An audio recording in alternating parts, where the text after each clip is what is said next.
शामिल थे। उनकी तैयारी और आत्मविश्वास ने आतंकियों को पूरी तरह यकीन दिला दिया। उन्हें लगा कि ये लड़का उनके लिए एक बड़ा हथियार बन सकता है। वो दोनों आतंकी मोहित शर्मा को अपने सबसे सुरक्षित ठिकाने पर ले जाते हैं। ये वही जगह थी जहां से बैठकर वो भारत के खिलाफ बड़ी साजिशें रचते थे। अगले 2 हफ्तों तक मोहित शर्मा उन्हीं आतंकियों के साथ रहते हैं। इस दौरान आतंकी उन्हें ट्रेनिंग देते हैं, हथियारों के इस्तेमाल के तरीके समझाते हैं और अपने मूवमेंट, सप्लाई रूट्स और सुरक्षित ठिकानों की जानकारी भी शेयर करते हैं। आखिरकार वो दिन भी आ जाता है जब उसी हाइडआउट में भारतीय सेना पर हमले की पूरी प्लान तैयार हो जाती है। हैरानी की बात यह थी कि इस हमले का मास्टरमाइंड इफ्तेखार उर्फ मोहित शर्मा को ही बनाया गया। उसी रात ग्रेनेड की एक कंसाइनमेंट आने वाली थी। अगली सुबह 3 और आतंकी वहां पहुंचने वाले थे और फिर दोपहर तक सेना की टुकड़ी पर हमला होना था। लेकिन इसी बीच अब्बू तोरारा के मन में इफ्तेखार को लेकर हल्का सा शक पैदा होने लगता है। सब्जार से कहता है कि उसे कुछ गड़बड़ लग रही है, क्योंकि इफ्तेखार के बारे में उनके पास उसकी कहानी के अलावा कुछ और नहीं है। तभी इफ्तेखार भट्ट बने मोहित शर्मा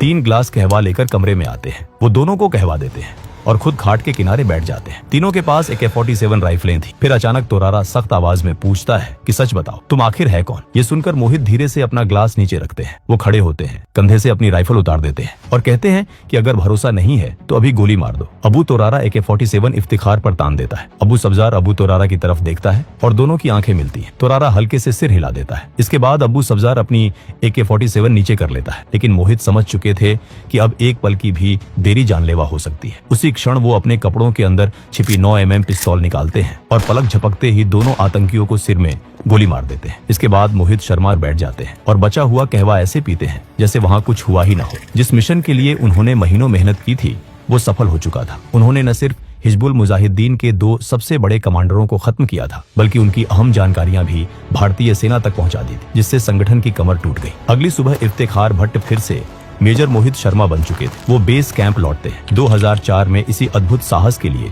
उन्हें सेना मेडल से सम्मानित किया गया। नवंबर 2004 में उनकी शादी ऋषिमा शर्मा से हुई। दिसंबर 2005 में उन्हें मेजर के पद पर प्रमोट किया गया और अक्टूबर 2008 में हालात बिगड़ने पर उन्हें फिर कश्मीर बुला लिया गया, जहां अगले कई महीनों तक वो बर्फीले पहाड़ों में आतंकियों की तलाश में जुटे रहे। 20 मार्च 2009 की शाम कुपवाड़ा में अपने बेस पर मौजूद मेजर मोहित शर्मा अपनी टीम के साथ अगले ऑपरेशन की तैयारी कर रहे थे। तभी सेक्टर कमांडर का एक अर्जेंट कॉल आया। उन्होंने बताया कि LOC पार करके कुछ ट्रेन आतंकी हापुड़ा के घने